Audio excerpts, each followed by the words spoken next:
यहाँ पे एक और टॉपिक मैं भूल रही हूँ, वो है पैकिंग फ्रैक्शन। पैकिंग फ्रैक्शन हम देखते हैं, इफ़ पी से दिखाते हैं, this is the ratio of the difference of mass of nucleus minus atomic number, this is not atom, this is mass number divided by the mass number. आपको पता है कि the mass of nucleus is approximately equal to the atomic number. Atomic number के लगभग equal आपका मास निकल के आता है। तो आप जबकि मास नंबर होल नंबर है, ये करीब पॉइंट के वैल्यू में निकल के आता है, तो ये डिफरेंस पैकिंग फ्रैक्शन कहलाता है। अब आप देख रहे हैं कि ये पैकिंग फ्रैक्शन की वैल्यू दिस की value positive, negative and zero होती है। और ज़ीरो आपको पता है कार्बन 12 के लिए इसकी वैल्यू ज़ीरो होती है, कार्बन के लिए उसका M एंड A दोनों क्या हैं आपके इक्वल होते हैं। और जो पैकिंग फ्रैक्शन की पॉजिटिव वैल्यू इसकी इंस्टेबिलिटी को दिखाती है, एंड यहाँ से आप देख रहे हैं कि very low nuclei and very high nuclei ही आपके क्या हैं, अनस्टेबल हैं, जिनके लिए इसकी वैल्यू आपकी पॉजिटिव वैल्यू आपकी आती है very low and high nuclei, and जो बीच के हैं उनके लिए आपकी क्या होंगी, और मीडियम न्यूक्लियाई, उनके लिए ये वैल्यू आपकी क्या रहती है, नेगेटिव रहती है। ठीक है। और जैसे पॉजिटिव वैल्यू अगेन मैंने आपसे कहा है, ये दिखाती है आपकी इंस्टेबिलिटी को कि कितना अनस्टेबल आपका न्यूक्लियस है। ओके। अब इसके बाद इसमें एक टॉपिक जो इसे हम जल्दी ख़त्म करेंगे, ये हैं जो एटम की न्यूक्लियस के अंदर हमारे ये किस तरह से रहते हैं, न्यूक्लियॉन्स किस तरह से बिहेव करते हैं, न्यूक्लियस के अंदर किस तरह से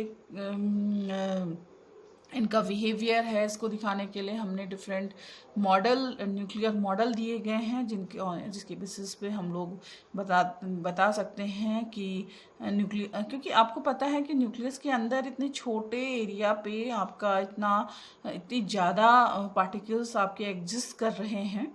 तो बहुत सारे मॉडल हैं आपके, इसमें से लिक्विड ड्रॉप मॉडल है, सेल मॉडल है, कलेक्टिव मॉडल है, एंड तो आपके सिलेबस में सिर्फ एक ही मॉडल है, this is the liquid drop model.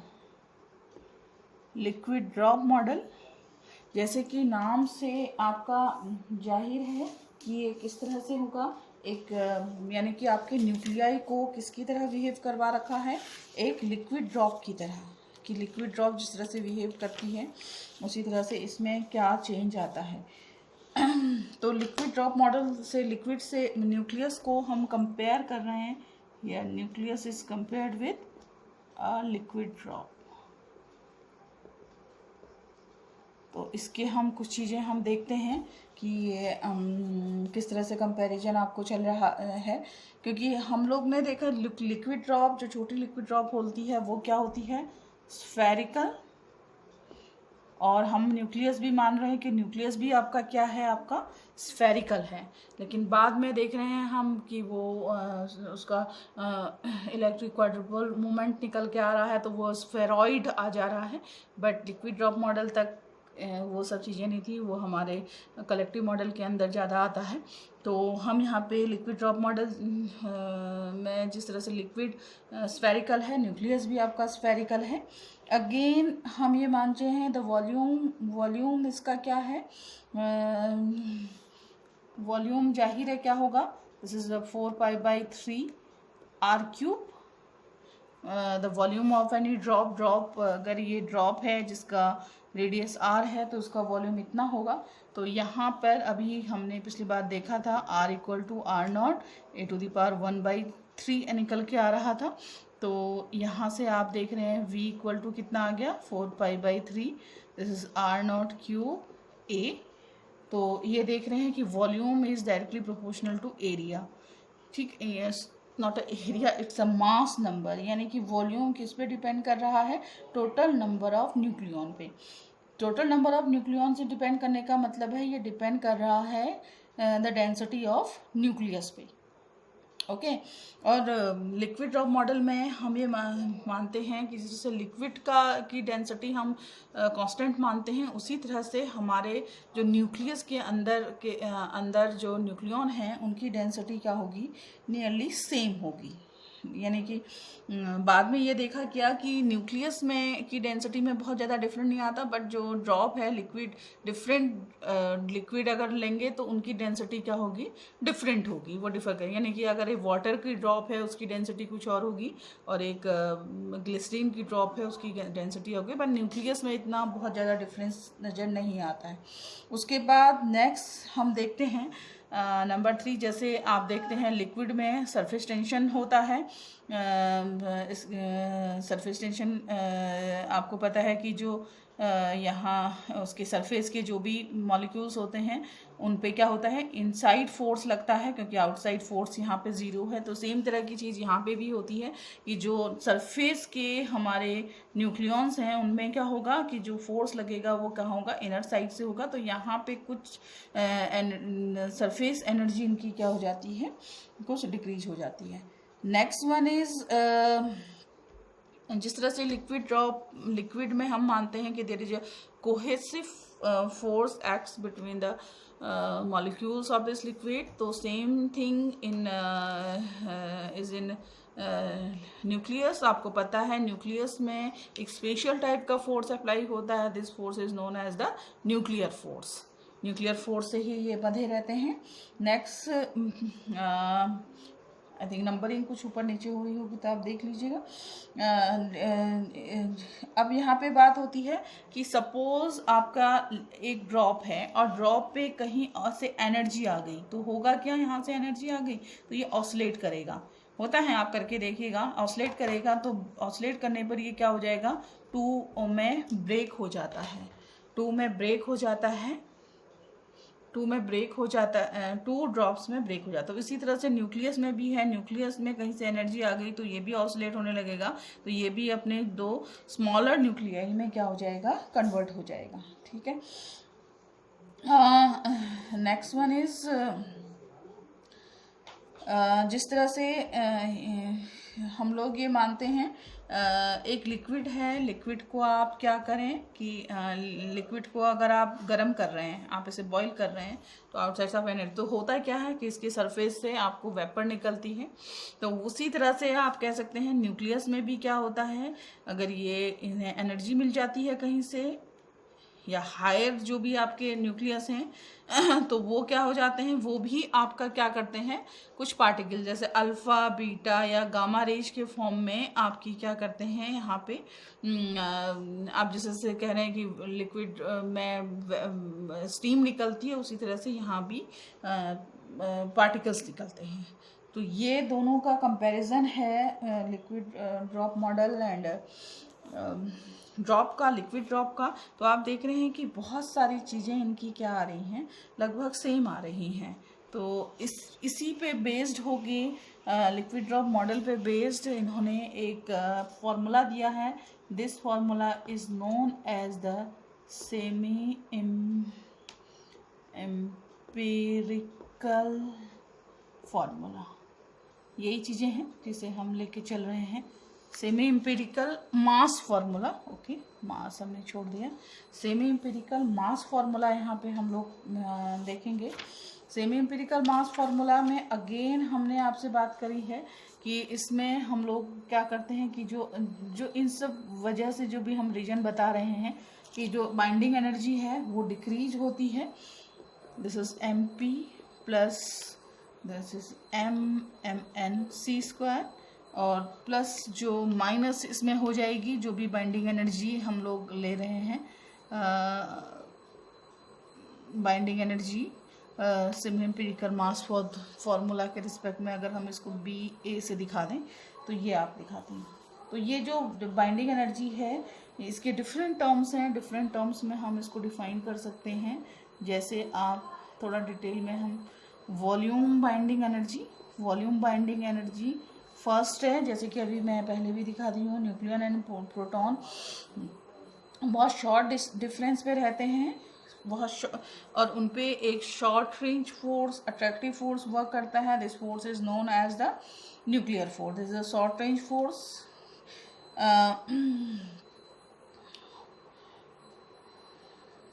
तो ये जो वॉल्यूम वाइंडिंग एनर्जी है, दिस वन अभी हमने देखा था, this is directly proportional to the mass number of this nuclei. इसकी वैल्यू अभी थोड़ी देर पहले हमने निकाली है। This is directly proportional to this one. अगर मैं प्रोपोर्शनैलिटी साइन निकाल रही हूँ तो ये आपका आ जाएगा, this will be A V. मैं इसे दिखा देती हूँ ये कांस्टेंट, क्योंकि ये वॉल्यूम के लिए दिखा रहा है ए वी। जैसे सेकेंड बाइंडिंग एनर्जी है आपकी सरफेस बाइंडिंग एनर्जी। ये binding energy in energy volume binding energy, क्योंकि ये सीधे एटॉमिक नंबर के प्रोपोर्शनल है, तो ये इसकी बाइंडिंग एनर्जी को क्या करती है, आपकी इंक्रीज करेगी। सरफेस बाइंडिंग एनर्जी है तो अगेन सरफेस आपको पता है स्फेरिकल सरफेस हम लोग मान के चल रहे हैं, तो एंड आर इक्वल टू आपका क्या है, this is are not a⁻⁴। और सरफेस में आपसे हम पहले भी कह रहे हैं कि न्यूक्लियस में अभी जब हम empirical mass formula liquid drop model को लिक्विड से कंपेयर कर रहे थे, तो उसमें यही है कि आपके इसमें सरफेस में एक सरफेस टेंशन की पोजीशन आती है। और यहाँ से आप देख रहे हैं सरफेस एरिया क्या होता है। सरफेस एरिया अगर हम ए देखें तो दिस इज 4πr², तो यहाँ से आ गया 4πr0² a⁻²/3। अगेन इसको एक कांस्टेंट दे देते हैं, तो ये जो सरफेस बाइंडिंग एनर्जी है ई ए, हम इसको दिखा रहे हैं ई ए इक्वल टू यहाँ हो गया, दिस इज ए एस में इस कांस्टेंट को नाम दूँ a⁻²/3। तो ये आपकी क्या होगी सरफेस टर्म, ये करेक्शन होता है ये, लेकिन ये आता है नेगेटिव टर्म में। थर्ड टर्म हम लोग लेते हैं, this is the asymmetry. Asymmetry energy, binding energy, asymmetry binding energy. जैसे कि नाम से जाहिर है एसिमेट्री, आपको पता है इनिशियली जो भी छोटे न्यूक्लियाई होते हैं, जैसे हम कार्बन ले लें, तो इसमें देखिए आपका प्रोटॉन एंड न्यूट्रॉन नंबर आपके क्या हैं, इक्वल हैं। और जैसे जैसे आप हाई न्यूक्लियाई की ओर जाते हैं, अगर यूरेनियम की बात करते हैं तो यूरेनियम आपका है 238 92। तो यहाँ से आप देख रहे हैं proton number is 92 and neutron number is कितना आ गया आपका, दिस वन इज 6146। तो देखिए कितना चेंज है, यानी कि जैसे जैसे आप स्मॉलर न्यूक्लियाई से हैवियर न्यूक्लियाई की ओर जाते रहते हैं, तो ये दोनों proton and neutron number change होते रहते हैं। इसकी वजह से भी यहाँ पे एक असिमेट्री आती है, जिसके जो एक असिमेट्री बाइंडिंग एनर्जी के नाम से हम लोग इसे जानते हैं। और जो ये है this is directly proportional to a-2z, this is 2z² upon a, या फिर कहें आप a equal to -a-2z² upon a. और फोर्थ टर्म आपकी आ जाती है, this is the pairing energy. Pairing energy आपको पता है कि नेचर में हर एक चीज़ क्या होना चाहती है, पेयर फॉर्म में रहना पसंद करती है। तो वही चीज़ यहाँ पे है कि हम लोग कुछ न्यूक्लियाई देखते हैं कि जो पेयर में उनके प्रोटॉन एंड न्यूट्रॉन नंबर अगर सेम हैं तो वो स्टेबल होते हैं इन कंपैरिजन टू जिनके की प्रोटॉन एंड न्यूट्रॉन नंबर, या फिर आप कह सकते हो कि इवन मतलब प्रोटॉन नंबर भी इवन है, न्यूट्रॉन नंबर भी इवन है, वो ज़्यादा स्टेबल होगा। उसके बाद फिर दूसरा नंबर आएगा, एक इवन है एक ऑड है, यानी प्रोटॉन ऑड है न्यूट्रॉन इवन है, तो ये उनसे क्या होंगे, थोड़े कम स्टेबल होंगे। उसके बाद जब हम ऑड न्यूक्लियाई लेते हैं, यानी प्रोटॉन नंबर भी ऑड है, न्यूट्रॉन नंबर भी ऑड है, तो ये क्या होंगे, लीस्ट स्टेबल न्यूक्लियाई होते हैं। तो इस वजह से एक पेयरिंग एनर्जी टर्म यहाँ पे आती है, और ये इसे हम दिखाते हैं AP a⁻3/4 से। ओके, तो ये आपका आ गया। और यहाँ पे जो AP है, AP की जो वैल्यू है इसको आप डेल्टा से भी दिखा सकते हैं, because this value is positive for E1 nuclei and its value is 0 for even odd nuclei and this value is negative for odd nuclei. ठीक हो गया।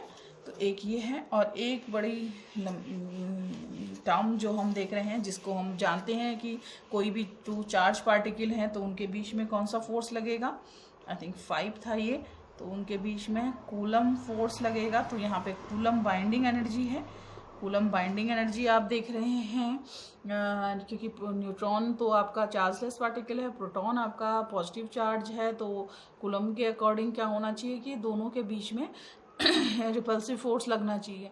बट हम देखते हैं कि अगर रिपल्सिव फोर्स लगता तो न्यूक्लियस का एग्जिस्टेंस ही पॉसिबल नहीं था। तो हमें पता है कि न्यूक्लियस के अंदर एक अनदर फोर्स लगता है, this force is known as the nuclear force. Nuclear force very short range force है, सिर्फ न्यूक्लियस की रेंज के अंदर होता है, उसके बाहर इसकी वैल्यू 0 हो जाती है। तो इसकी न्यूक्लियर फोर्स जो होता है ये चार्ज ब्लाइंड होता है, यानी कि इसको ये नहीं पता कि किसके बीच में लगना है, इसका नेचर सिर्फ अट्रैक्टिव होता है, यह सिर्फ अट्रैक्ट करता है एक दूसरे को। तो आप ये कह सकते हैं कि कूलम फोर्स भी लग रहा है बट न्यूक्लियर फोर्स उसको सुपरसीड कर दे रहा है। बट ये भी आप देखते हैं एक पोजीशन तक ही होता है, जैसे जैसे आप देख रहे हैं कि न्यूक्लियाई बड़े होते हैवियर होते रहते हैं। हमने असिमेट्री एनर्जी हमने देखी थी, असिमेट्री बढ़ती रहती है, यानी कि प्रोटॉन और न्यूट्रॉन नंबर में बहुत ज़्यादा चेंज आने लगता है, न्यूट्रॉन नंबर बढ़ते रहता है जैसे जैसे, यानी कि आप कह सकते हैं कि जैसे जैसे न्यूट्रॉन नंबर बढ़ेगा तो उससे क्या होगा, न्यूक्लियर फोर्स बढ़ेगा, और जो कि आपके कूलम फोर्स को थोड़ा सा बैलेंस कर लेता है। लेकिन आप कह सकते हैं कि ऐसा नहीं होता है। इसके बाद जो है जब वेरी हैवी न्यूक्लियाई हैं तो वो ब्रेक हो जाते हैं। उसका एक रीज़न आप ये भी कह सकते हैं कि उसमें बहुत ज़्यादा कूलम फोर्स लग रहा है। तो ये कूलम फोर्स की वैल्यू मैं सीधे लिख रही हूँ, आप कूलम फॉर्मूला से आप लगा सकते हैं। तो इसकी वैल्यू आपकी आती है, this is minus AC constant हम ले रहे हैं Z²/A⁴ आप सीधे निकाल सकते हैं कूलम फोर्स चार्ज एंड निकाल के। तो ये इतने तरह की हमने एनर्जी लिखी है। तो यहाँ पे आप टोटल बाइंडिंग टोटल एनर्जी आप यहाँ पे लिख सकते हैं, बाइंडिंग एनर्जी। तो ये आपकी कितनी आ जाती है, this is ZMP minus NMNc² minus ये सारी टर्म्स आप लोग लिख लीजिएगा, जितनी टर्म्स मैंने आपको बताई हैं। ठीक है, तो ये हमारा है सेमी एम्पिरिकल मास फॉर्मूला। ओके।